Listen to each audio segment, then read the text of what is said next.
right, ragtag fugitives, MC, side of the vehicle. We know that. We know that. We know that. Let's go back to this one right here. So we're coming up to here. Okay, so we're coming up to here. We have the side of the vehicle. We're in intersection, so we're going to be in orange stage, prepped and ready for anything. We're trying our best to plan our ride. Okay, so position for safety, locating this hazardous situation, and we're assessing if this side of the vehicle is a relevant threat. If they don't stop and slow down, we have a big issue here.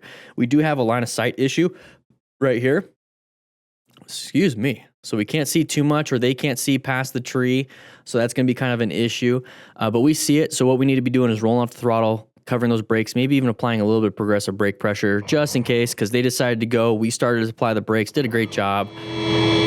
When you're able to stop in time, you can honk the horn, do whatever you want to do. But thankfully, didn't get hit. All right, so we got a good look at what a side of the vehicle looks like when we're out there riding, especially in intersections. So intersections and corners, extremely dangerous for motorcycle riders. It's typically where we crash, and this is why we need to have a higher skill level, because there's more risks involved. So this is why we do the plan method. We position for safety. We want to make sure that we're in a good spot, so we have great line of sight, space cushions, and then we can also have escape paths, and we talked about that briefly during the after action. We also need to be watching out for hazardous situations, so locating them. So like I said, intersections and corners, but you can also think about, right when the bus stop shows up, or the bus shows up in a neighborhood and there's a bunch of kids running around. That's a hazardous situation. Kids like to run around. They're feeling comfortable. They're energetic after school. They want to run around the neighborhood, and you don't want to run into them. Think about construction zones, anything like that. So an automatic orange stage, we're going to talk about orange stage after the second after action review so we can have a better understanding.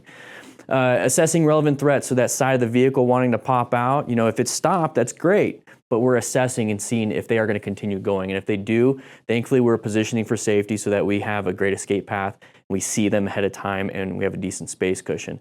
And this is where navigating active threats, this is red stage, we're not going to talk about that today, but mainly red stage is going to be emergency progressive braking and emergency swerving. So thankfully, like I said, in the positioning part, and we've assessed, we've located, we're prepped and ready, we're getting there, we're not even entering the red stage yet, we're not even entering an emergency swerve, but we're ready for it. And that's when we start to do this. And this is why I like to practice in a parking lot and get ready for that